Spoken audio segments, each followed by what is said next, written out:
Right, Chair. We're live now. Thank you very much. I hope everybody can hear me okay. Good evening, everybody, and welcome to members of the public to this meeting of the People's Overview and Scrutiny Committee. This meeting is being held virtually in accordance with part 2 of the local authorities and police and crime panels coronavirus flexibility of local authority and police and crime panel committees meetings, England and Wales, regulations 2020, and the council supplementary council procedures rules. In summary, what it means, the regulations were brought in as a response to the coronavirus epidemic. They remove the requirement for members to be physically present in the room or at the meetings. They allow us all to debate, participate, and vote through remote video conferencing whilst observing the social distancing needed to restrict the spread of. Can I also remind colleagues and members and officers to observe the following principles? First one is please mute your microphone and turn off your video at all times unless I have called upon you. Secondly, please remember to mute your microphone and turn off your video again when you have finished speaking. Thirdly, indicate at the start of the meeting if you wish to speak and through the MS Teams chat channel, which we've been familiar with, if you wish to speak again. I will call members on at my discretion, and according to the demands of the agenda. In terms of voting for a small meeting as this, I will ask each councillor in turn. In terms of voting itself, for a large meeting, which this isn't, the votes will be determined by consensus. If there is no consensus, then the voting will be carried out by roll call. I think that's straightforward. So thank you all for listening to that.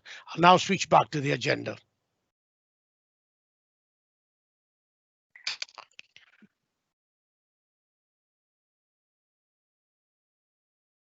Okay, thank you very much. So welcome and apologies from do we have any apologies from anybody?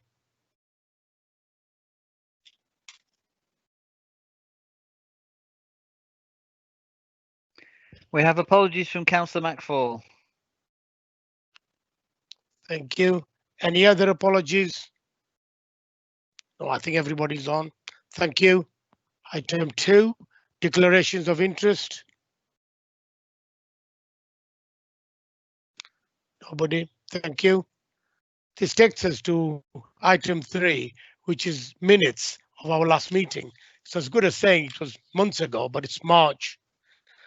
I'm sure everybody will have read the minutes, and if I can take everybody through page by page or the whole minutes if you wish, on any item you want to raise or anything you feel that needs amending in any way. It's all about the recycling, you might remember what we discussed, and the disposal of waste. We did discuss about the contracts at the time, BFAR going back from 2010 to April this year. So is there anything on page 1? No. Page 2. Page 3. And the last one is just for the signature, page 4. I can't see anybody indicating anything, am I? Yeah, no problem, Chair. I don't think there is. Okay, thank you very much. So shall I take them that everybody's happy with the minutes then? Yeah.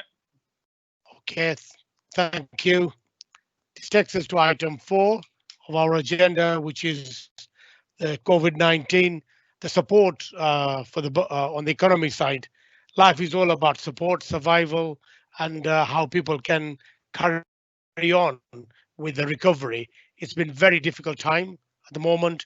We all know, in fact, at times you can't even tell what's going to happen tomorrow, let alone next week and the week after.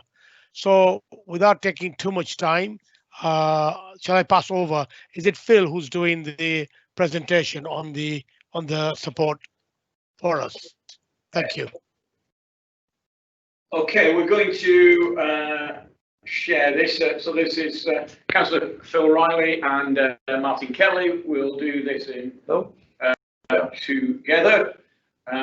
So we are sharing with you a little presentation. There we are. Can you see that, Chair?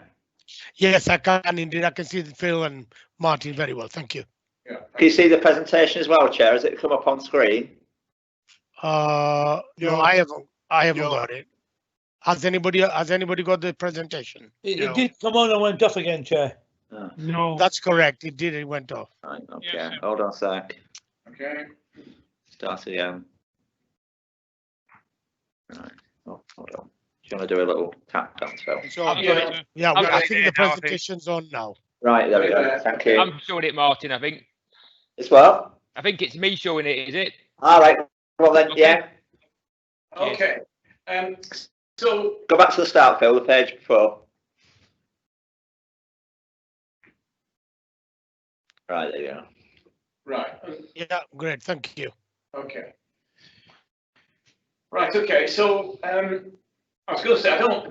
This isn't going to probably tell you anything that you don't broadly already know. But we thought we would just broadly just quickly go through a few points and then happy to take some sort of questions at the end. As I said, I don't think there's not going to be any great eternal truths in here really, because we're in a situation that's of a sizable flux. Might get a huge deal worse tomorrow. Who knows? So next one. Okay, so just a few points there of the national context. This potentially is the greatest economic crisis in 300 years. Huge reduction in economic impact, unemployment that could rise to over 2 million, and a point there that says that the economic impact is likely to be 3 times that of the global crash. Some points there really about the key sectors, things that have been done, the government's offers, furlough, grants, C-bills, etc. And what the crisis has sort of done, it's probably fair to say, is that it's magnified issues which were already there, particularly in terms of town centres. It's introduced a kind of new challenge really, which is the question of commercial workspaces. Are offices as relevant now as they once were? And certainly then there's other questions around about global supply chains. I mean, we mentioned this later on, but particularly industries have obviously been particularly hurt. The airline industry being a very obvious one, and that's one that has significant impact in East Lancashire, although mercifully not hugely in Blackburn with Darwin. Obviously, we've got the point there about the fact that the public finances are seriously challenged, both at a sort of macro level and at a micro level. You know, the government have obviously contributed enormous amounts of money, and as the note says, the Prime Minister is saying that there'll be no return to austerity, but that's going to be an interesting debate to watch play out within the government circles. It's also delaying other things. Some of you will have noticed that the devolution local government papers have been put back again, and we're talking then about all sorts of other things delayed. And to be fair, that's not entirely surprising, because anyone who was listening today will be hearing stories certainly from the scientists that suggest we're about to see the start of wave number 2. And then the final little point there is of course that there's something else coming around the corner, which is Brexit and the culmination. I say the culmination, the next stage of Brexit, which may well see us dropping out without a deal at the end of the year. Next slide is about the local context. Phil, please. So this just sets a story which says that up until COVID, these are some of the things that were happening. There were a large number of new jobs that have been created. 1,300 new houses have been delivered in the last 3 years. The housing market in Blackburn with Darwen was stronger than it's certainly been any time in the, I guess, the last foreseeable years. Some employers are doing well. Obviously, Euro Garages, Heritage Envelopes have just had announcements. Ace Systems, I noticed, have just had a series of announcements and their involvement in the government's nuclear programme. We have got a number of other developments that are still continuing. Obviously, they stopped and then they resumed, and those are, industrial developments at Milking Lane. Some of you will have noticed Home Bargains started up on Saturday. We've got the first site on Carl Fogarty Way has gone. We've got another one up for out for tender. Real Cinemas are now in the fit-out stage. The Mall and the markets have obviously are where, I guess, the world's visibly not the same. Quite a few major stores in the Mall have not reopened. Footfall is not great. It began reasonably well, and then unfortunately all that focus on Blackburn being the sort of #1 within the virus charts, and the presence of the media and the fact that there was a lot of media interest seemed to really knock it back. And it's fair to say it hasn't really improved. The markets are at 50%, I think is probably optimistic in truth. And also obviously the Mall itself has been hit by a number of major closures at a national level, things about which nobody in Blackburn's got any control over at all. So that's where I guess the impact is more visible. The good news is that new housing developments have carried on, they've progressed, we're getting new ones in, and that's picked up really strongly straight after the lockdown finished. Some of the sites never stopped. So today, I mean, a momentous day really is that we've got people actually digging on the Griffin site, which we've waited for really as a town for a very significant number of years. The Alaska Street site is going on well. There's people moving into those houses. Big application coming in for Bailey's Field, which of course was opened up as a result by Ellison Fold Way. And then there are some really strong plans for both Fishmore Drive, and also a master plan has been published for the Holding Fold, the old Darwin Moorland site. Next point really just makes the point, obviously, that I mentioned earlier, that particularly Rolls-Royce and Safran in Burnley have very noticeably into difficulties because of their reliance on the aerospace industry. Significant increase in benefit claimants, and obviously there's this sort of ticking time bomb really of a significant number of people who are still furloughed, will be furloughed until I think the end of October. And then there is a tough question really for the government about whether they extend that, or whether they, I guess, maybe see a lot of those furloughed workers go from being furloughed into being unemployed. Next. So what have we been doing? As you'd expect, we've been working with the groups who we can, the Hive, the Bid, Chamber, Growth Lancashire.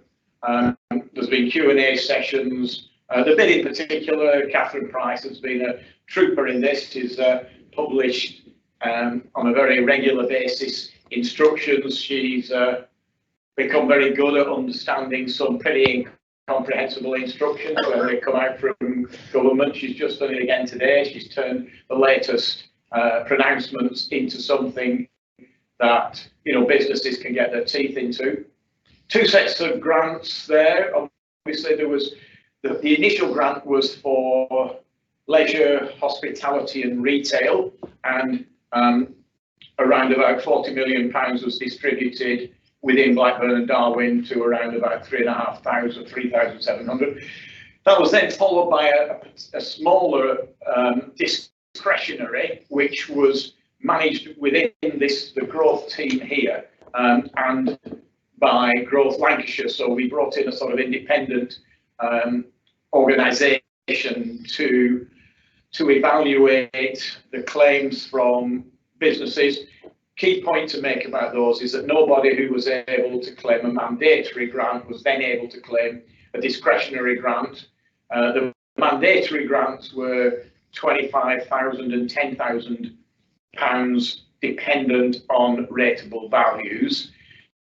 And then the discretionary grants range from 25,000 to 1,000 and to nothing, in fairness, because there were quite a number of people who applied who were not eligible. I think we're quite proud of the piece of work we did on that. We put a lot of effort, and certainly the Growth Lancashire team did, in being fair, assessing, and we're really hopeful a lot of that would stand up to scrutiny. We very recently announced an additional support package for market traders. Obviously, they were closed for 3 months. Then they reopened. They had a not bad 2 weeks, and then it's been pretty miserable since then. We've been advising other sectors how to work. The public protection team have been out giving people as much advice as they can manage. In the main, everybody's doing the right things. There are one or two outliers who are not doing. And then we're starting to try and market the concept of the fact that it's unlikely that any town, possibly, I suppose, apart from Leicester, is more COVID secure than we are, in the sense that we in Blackburn and Darwin have been working at it for certainly longer than most places. I mean, a number of places will be going into the system today who've never done any of this before. I noticed, and the places where the infection is increasing is varying all the time. It's not now just in the northwest. It's obviously spreading, and that was really the context, I think, of Chris Whitty's speech this morning. And then we've really got, it makes obviously the point that it's had a pretty significant impact on council finances. We began the year, as you'll remember, with a balanced budget, and now it's not. And there's work being done really by the County Council, Blackpool, and ourselves in terms of the main authorities, reimagining Lancashire and a growth framework in an attempt to secure government support. And we're here also developing our own Darwin Pennine economic recovery plan. It's difficult to do because obviously we're not quite sure what the time frame is. If it was clear that COVID was done, then you could put together a rather better plan than one that says, really, we're not quite sure what we're doing here, but we're not in any different a position there than anybody else. Next. So other things, obviously, that are going on, and I think that the context of this is to try and illustrate that there is a sub business as usual, because we have to do that. So we've just agreed the growth programme. It's a good solid programme for 2020-2021. New local plans in development. We're talking about the Blackburn growth axis. There's a lot of work going on with the Darwin town deal, where there is a potential £25 million investment for Darwin and 100 other towns. Some of you will remember this was introduced a number of months ago. So there's a lot of work going on with the sort of town deal board to work up the opportunities. There's other things that are happening. There's a very natural piece of work goes on in Blackburn, particularly on the international front. People are we have natural links links, particularly with India and Pakistan. There's still plenty of investment going on in the town centre. Some of you will have noticed that Campbell's is surrounded by scaffolding after being derelict for, I don't know, what, 15, 20 years. That's an investor from India and Pakistan who's putting in, initially the first tranche I think is about £600,000. So that's a really exciting piece of development which we in truth haven't seen coming. One of the ideas which everybody was talking about at the beginning of the pandemic was how on earth as a country have we ended up reliant on China and Indonesia and other countries for things as simple as masks and as simple as PPE, aprons, etc.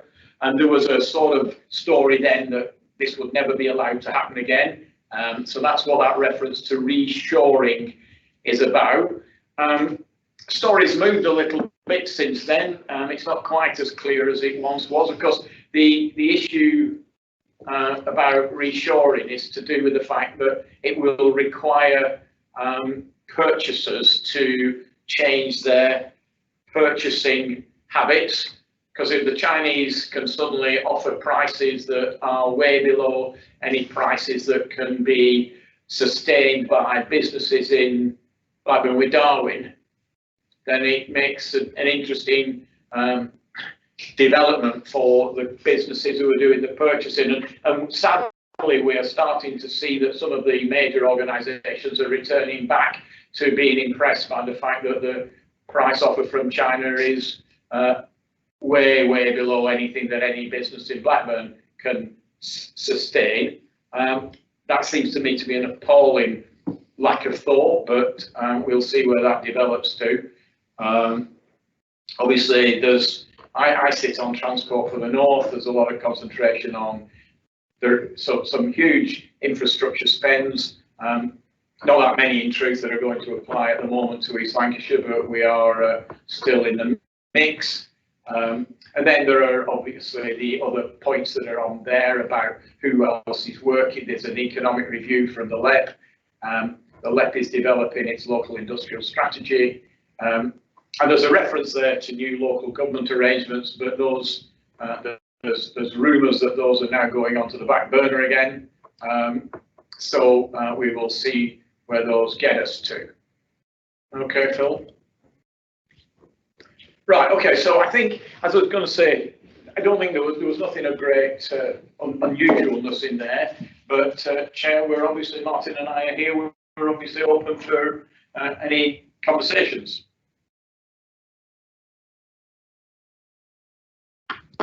Thank you very much, Phil, for that. I think that was quite a lot there to take in. And like you said, so much there of information on the whole since COVID started, really. And some of the stuff you've mentioned or you've gone through is the progress that we've been having since, for several years now. So it's really good to see all that. I think we'll take questions now. The first one, I've got Brian. Councillor Brian, thank you. Thank you, Chair. Just to start with, I'd like to thank Phil and the officers for the support they gave to the market chairs in Blackburn and Darwin. That was most welcome. Thank you for that. The second question is on the one growth area we seem to have is in new housing. And I suppose those are people who have some of them will be new to the borough. Are we targeting them in any way and introducing them to the offers in Blackburn Town Centre and Darwin Town Centre? What work are we doing with that? Thank you, Chair. I mean, just to pick up the point, Brian. I mean, we are fortunate in the sense that the housing, development has picked up really almost where it left off. It's fair to say that's not happened everywhere in East Lancashire, but it has certainly happened here. There there's 2 points to make really. There is the housing market in Blackburn with Darwen is very, very active at the moment. There's some evidence, of course, that some people, well, a lot of people haven't spent very much money over the last few months, and significant numbers of people obviously haven't had their annual holidays, if not been abroad. So I think there is certainly some evidence that some people are using that money that they saved to maybe, to invest in new housing. So there's certainly no slowing down, both in the housing market generally and in people interested in the new houses. And I'll bring Martin in a second, but we do recognise, and certainly within the Darwen Town Deal conversation, we've been recognising that new group of people who are moving into Darwen particularly are a market that we need to target. We need to look at those and see what their interests are and what can they do to bring, and what can we do to bring them into the economy, and what can they do for the local economy. Yeah, Phil stole my thunder there, Brian. It's exactly that. The town investment plan we're trying to bring forward is recognising both the residents who've been with us forever, but also the new entrants to Darwen. They might have different requirements and needs, and that's why we're thinking about in the plan repurposing some of the key assets in the town centre to make them able to, retain these sort of new residents and new family groups to the borough and to Darwen particularly at this moment in time. So that work's ongoing, Brian, as we speak. Thank you for that. Councillor Button, did you want to come in? No, I'm okay because I've missed off. I think Zamir wants to come in. Thanks. Thank you. Councillor Zamir Khan. Yeah, thanks, Chair. Quickly, I think Phil highlighted regards to Alaska Street and Moses Street.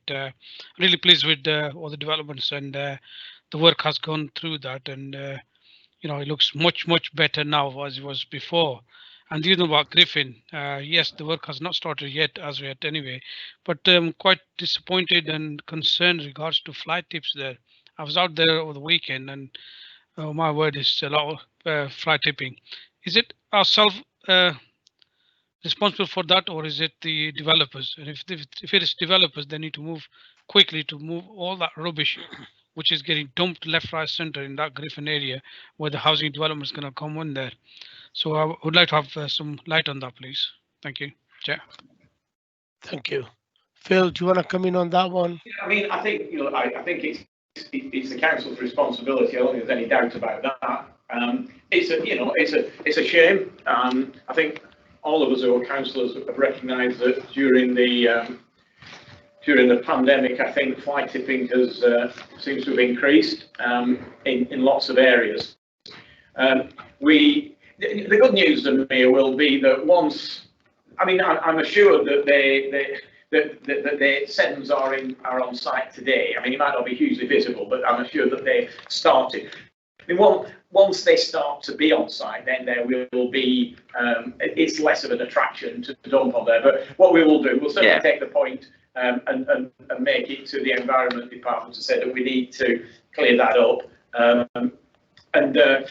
But just to pick your other point up, those houses on Alaska Street, as people will remember, were the first set of modular houses in the borough. They do look good, and certainly, I drove around there the other day. Yeah.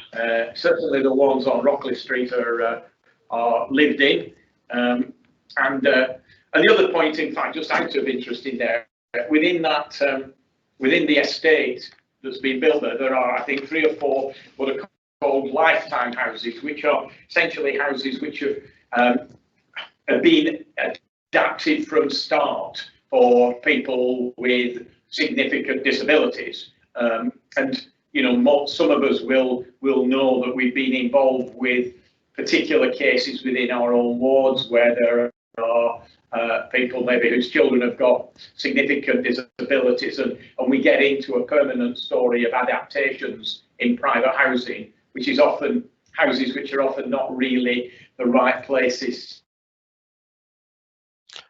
for the adaptations which some of these disabled people need. So the advantage of these is that these are what are called lifetime houses. In other words, you move into a house that has been adapted, and when you move out, then that house is available with its adaptations for somebody else. So those are a first within the borough.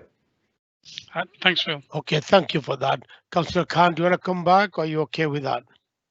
I'm quite happy with that, as long as if it's our problem with the Griffin area, then the environment needs to do something, because we've got somebody called Terence Hartley, which is Phil knows him very well as well, and as well as I do. know. I was sitting near him in the Theatre restaurant on Friday night, socially distancing, but we were near, and he did tell me about his issues. Exactly, because he's not happy, and his neighbour. She was threatening me to take to the Telegraph for the other day over the weekend, Terry's neighbour, but I managed to get hold of her, calm her down and everything, and I said I've sent an email to Tony Watson and Maggie and everybody, but there's no response at the moment. Thanks for that anyway, Phil. Appreciate that. Okay, all right. Okay, any other questions or comments? From me, sorry. Okay, Councillor Kay, thank you. Thanks, Fred.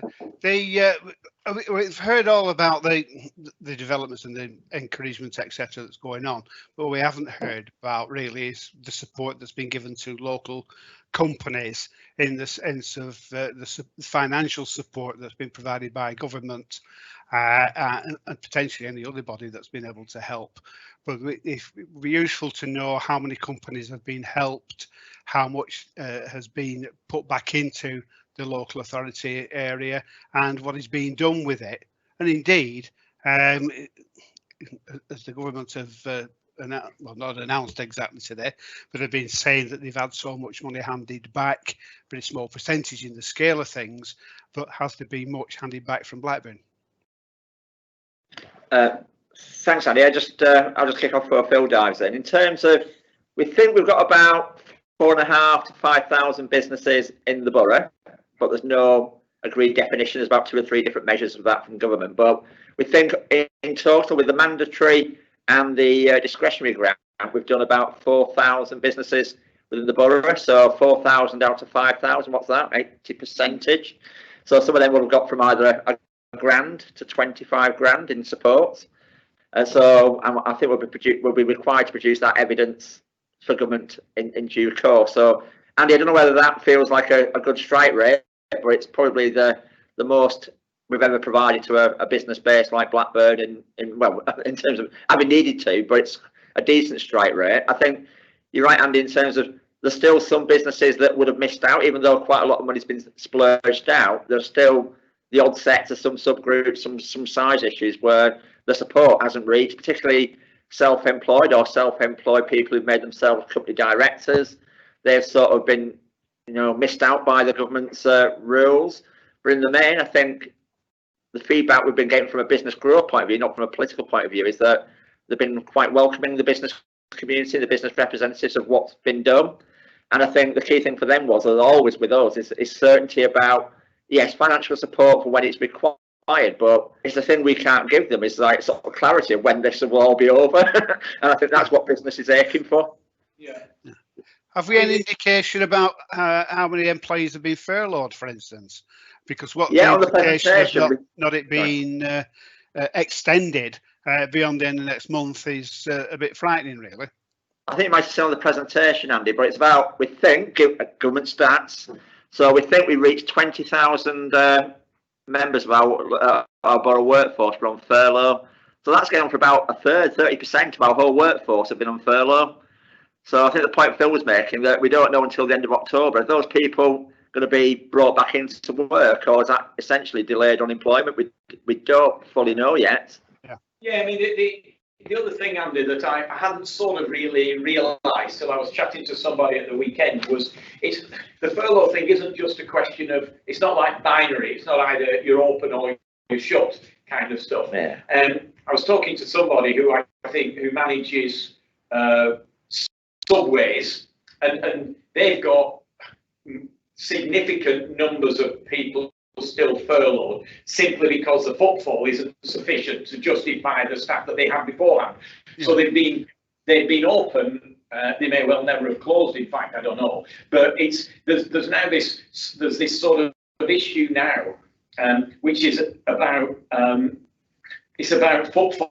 It's a really challenging issue. Is that which the government obviously are trying to, by saying to people, come back to work, get back into the town centres, and I think within Blackburn, with Darwin, we understand that. I mean, in fairness, it's impacting on places like London and Manchester, big cities, even a great deal more than it is impacting on us.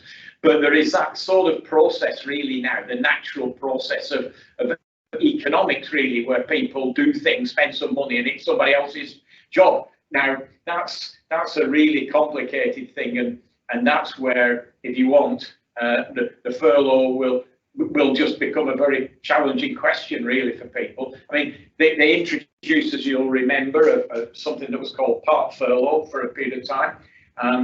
But you see, the guy who lives behind me, he's an engineer, and I mean, he's getting like a day's work a week kind of stuff, because his business isn't picking up. There are other people who are furloughed. We've had experience, I think, in our lives of companies who furloughed who maybe didn't really need to. You're not quite sure why they would do, but I guess if you've got the government paying you wage bill for 6 months, then you might take advantage of that. So it's a very, very messy story really, and it certainly isn't a binary thing about whether you're open or shut. I understand that. Sorry, go on. And I was going to say as well, in terms of have we given much money back to government? I don't think we have. In terms of mandatory, I think we're about 4 million out in terms of the slug of money we've got. And on discretionary, although it was only 2.2 million, I think we've had to work much harder to get the 2 million out, because to clear the towers, it was discretionary. But we in Blackburn, unlike anywhere else in Lancashire or the North West, we used our discretion to include manufacturing companies as well. No one else went down that route. You'd expect us to try and have a go at that, but we worked really hard to try and broaden it out to those companies who've been excluded from the previous tranche, from essentially retail and hospitality. So we tried to reach out to those companies as well. And I think we're about 95% of our discretionary allocations. It will be out of the door by the end of next week, which I think across Lancashire, unless you gave it away like 1 or 2 boroughs, which I won't name, but those who've had to work it, they've only got to about half of the way through and given up on their discretionary funds. So I think it's been a good effort by our business support team to match and find the companies who are entitled, not only entitled, but obviously require the investment as well, Andy. Yeah, I was going to make the point that, from my point of view, I think the support for the manufacturing base is far more important than the support for the retail base. Longer term, it's more immediate in the retail at the minute, but longer term, it's probably the support for the manufacturing base that's important. But on a slightly wider point, is there any indication from traders, retail traders, I presume in the main, about the impact of online ordering rather than people going into the shops? And all the markets, some of the markets traders had substantial success in providing the online resource. And I'm just wondering if we've got any further feedback from anybody else. Yeah, no, they did. I mean, some of the more enterprising market traders have discovered that there is an online trade, and they're continuing to do that. I mean, I think that, the story generally is. I mean, sorry, let me just go back to your point about manufacturing, Andy, because we got to the same place as you've just got to, which was that in the end, what we can impact upon in Blackburn with Darwin is local businesses who need to be encouraged to stay. In the end, the truth of the matter is that some of the major players in the MAL, national businesses, will go when they choose to go, and there's nothing at all we will be able to do that prevents them from doing that. So we took the view, and you'll see when the numbers are illustrated or published, that we made we made a particular task of trying to help some of the local manufacturers who were who were in particular difficulties. So I think we got to exactly that same position. I mean, the online stuff is obviously, I think the figures at the moment suggest it's up by about 30%, isn't it, from before And I think the danger is that as long as, and certainly there was no question when the mall and the markets reopened on July 15th of June. 15th of June. Yeah. They had it improved immediately for a couple of weeks, but sadly we then entered that period of time where Blackburn with Darwin was the place to talk about, where journalists turned up and to, and gave us usual negative and unhelpful stuff, and it's had a really significant impact, and I don't think that they've recovered really back to even there. Just an interesting point, you may have noticed that the government made an announcement the other day about an extra £1,000 or £1,500. Yeah. So we're trying to understand what the rules are for that, because obviously we asked that question as a council, particularly about those businesses like gyms and hairdressers and such like, who weren't allowed to open when on July 28 or 29 or something, when lots of other places were open. We asked about what help was there for them. We're still trying to hear from the government whether this £1,000 and the £1,500, which they've not yet explained what the rules are, and they've certainly not explained yet whether it is retrospective. Because clearly, if it's not retrospective, it's of no use whatsoever to us. If it only comes in tomorrow because it starts to apply to businesses in London, then that will not be fair to the people in Blackburn with Darwin and other parts of East Lancashire who've been closed down for no reason of their own for 6-8 weeks longer than anywhere else in the country. Yeah. All right. Cheers. Okay, thank you for that explanation, Phil. Any other questions or comments from anybody? No. No, there's no indication. I can't say everybody, but anyway, there's no indication. Okay, well, look, Phil Riley, Councillor Riley and Martin, thank you very much for, all the explanation. You've gone quite in depth, like I said earlier on, in all the, explanation. Some of the stuff, as you said, we already knew, but you've gone in depth to explain more. So we really appreciate that. So thank you very much on that one. Thank you. Thank you. Councillors, this takes me to the end of the agenda, really. Paul, is there anything else we need to take on? I don't think there's anything to pick up on, Chair. It's any recommendations you want to consider that you want to make. As we agreed at the meeting of all members, COVID is one of the major issues being looked at each of the individual scrutiny committees. So when we come to policy and corporate resources, we'll all be putting together pieces of a jigsaw about what the council's doing and how it's coming together. So I think any main recommendations will come from policy and corporate resources. But as long as you think we've covered the subject tonight, that's fine. Okay, I think personally, they have covered every bit that we thought of when we spoke, initially before we set up the agenda. So I thought that's, very good. What does everybody else think? Yeah, good point, Chair. Okay. If they get some updates, as it were, in a couple of, in a month, 2 months, whatever is appropriate, about the further actions and what the implications of potentially any further lockdown that we're going to have on this really close second wave. Because if that comes along, I have a nasty suspicion we'll be in far more dire straits than we currently are as a town. Okay, Councillor Taylor. Thank you, Chair. I feel far better informed now than I was before in the meeting tonight. I think it was a most useful and informative meeting. Thank you, Chair. Okay, I'm grateful for that. Councillor Siddharth. Yeah, I agree, Chair, with Brian's words and Andy's as well. Okay, anybody else? Then we just need to send out that presentation as a briefing. It would have been helpful actually to get some of that information before, because I missed a point about the number of employees, etc. Simply because it was going through and I was trying to read it as you were speaking. It's difficult to pick up the points, so okay, in future, if we can get a briefing note, it would be better. Okay.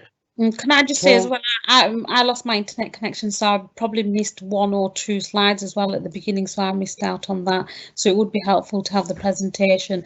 I mean, all the other information I had was really useful, but internet was not very good today for me, but that's one of those things.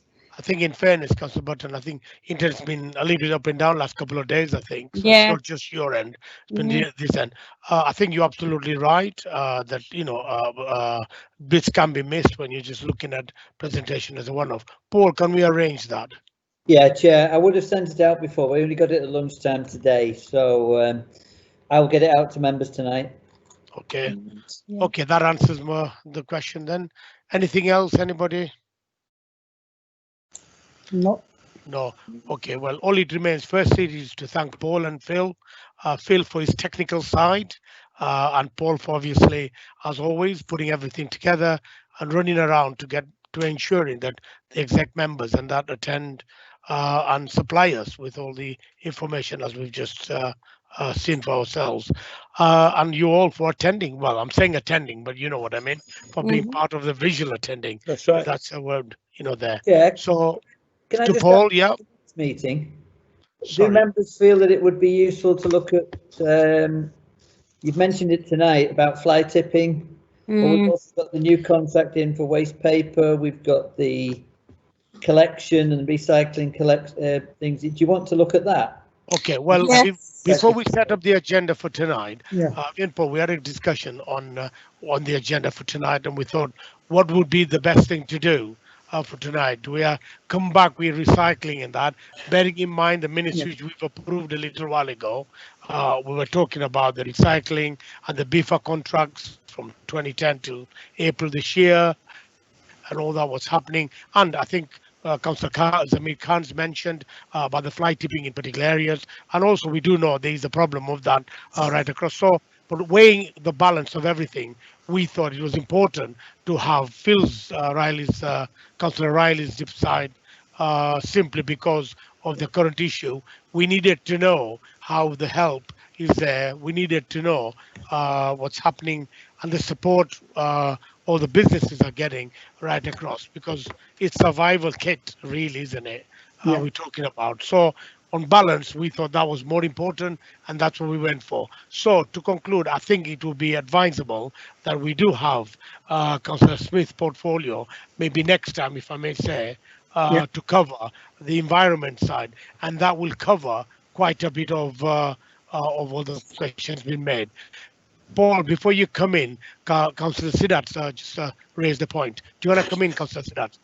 Yes, thank you very much, Chair. Just before, because there's a lot of issues around fly tipping and everything, is it possible that we could have some sort of a conversation or something with exactly what we're going to ask Councillor Jim Smith? It's okay, we get a presentation and everything, but there are so many other issues at the moment with the bin men and everything else that we've got that we need to have some sort of conversation prior to that, so we're ready for him and we're ready to ask these questions as a group as well to take it forward.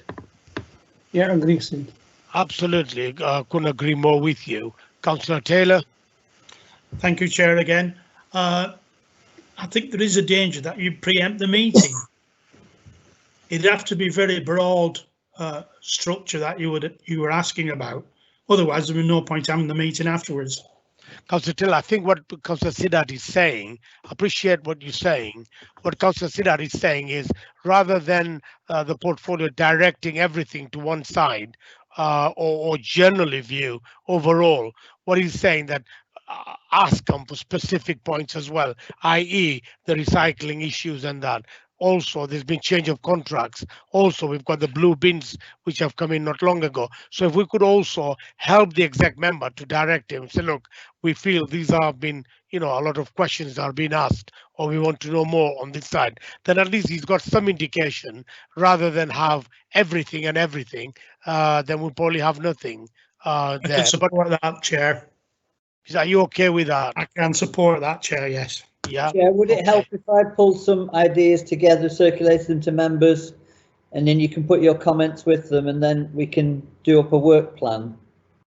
Definitely. Absolutely, I think that's a very good idea. So if I can say that Paul will do that over the next few days, and then when we've all got this, even if you're happy with it, please respond back one way or the other. Then we've got everybody's points that you're happy with, with those suggestions. And in the meantime, until you get that, if there's anything you feel like Councillor Siddharth just mentioned about the recycling, Councillor Khan's mentioned a particular area, all these you can email them anyway, so everything could be put together. Yeah. Is that okay with? Yeah, that's fine. Thank you very much. Everybody. Yeah, it'll be appreciated. Yeah. Okay, right. Paul, you're okay, right? All it remains is to thank you all for attending the meeting. Thank you, Chair. Thank you, Chair. Thank you, then. Thank you, Chair. Thank you, everybody. Thank you. Thank you, Chair. Hope you get beat, Man City and Liverpool. I'm ending the meeting now. Give me a ring.